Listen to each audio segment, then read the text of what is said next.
I printed this miniature with 5 different print profiles so you can choose which one will suit your best. We are going to talk about the important factors when it comes to printing FDM miniatures, the settings, and that one decision you have to make to really level up your FDM miniatures. My name is Thomas. I have over 100 models on MakerWorld and many 5-star reviews. The reason why I have so many good ratings is because when I fuck up, many people will let me know that I have done something horrible. So this is my experience from posting constantly on MakerWorld for almost a year. The very first thing that I want to do when I want to print impressive FDM miniatures is to check my printer. If you think about it, you bought a 3D printer because you want to save money, time, and have some freedom to print whatever you like.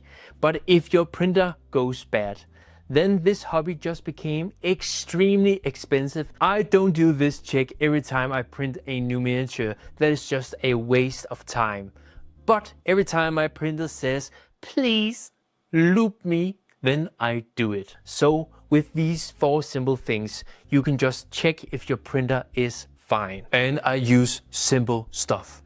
Sewing machine oil. It is fantastic, it is cheap, and just works. You don't need expensive shit. This is PTFE lubricant. I only use these 2 things sparingly after I have cleaned my printer. When it comes to the build plate, I only wash it with water and soap because I want to recommend these kind of build plates. This is super tagged by Bamboo Lab. Things just stick to these kind of build plates like a motherfucker. So I really recommend these kind of build plates. Then I check if the filament is alright and the nozzle is clean and ready to go. So if we are taking care of the printer, clean the build plate, check the filament and the nozzle, then we are ready to print some impressive miniatures. For this video, I've designed this heavy armored soldier so we can really see some difference when it comes to the print profiles. Let's talk about the first print profile from Bamboo Lab, and that is the draft one. This is the absolute worst when it comes to details, but it only took 36 minutes to print this miniature. Holy moly, this miniature is really rough.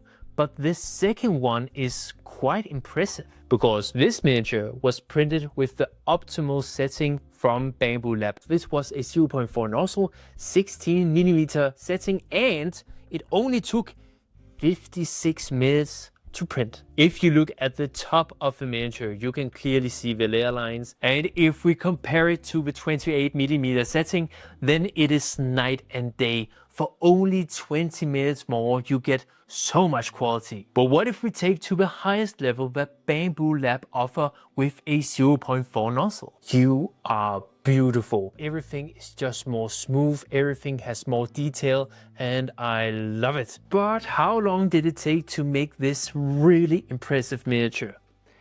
It took 1 hour and 41 minutes.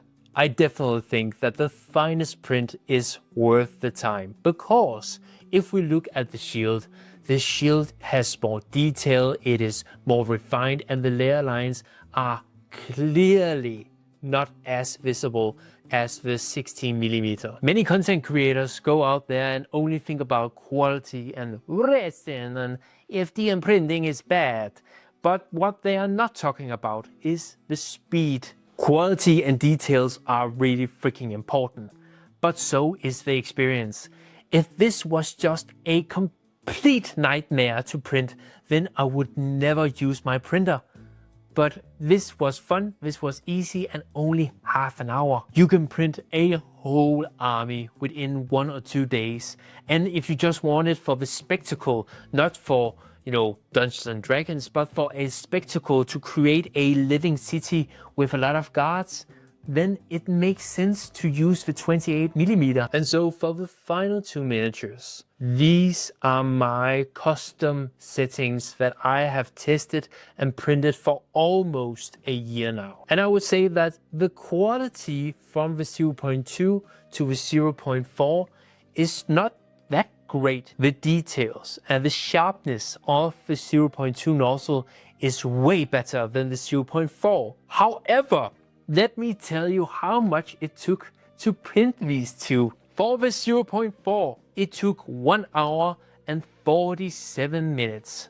So 6 minutes more than the Bamboo Lab one. But the quality is way better in my opinion. Because if not, why just not use the Bamboo Lab one? But my friends, the 0.2 nozzle, it took 3 hours and 16 minutes to print. And what did we get? The edges are sharper, the forms are more consistent, and if we look at the shield, this shield is really consistent.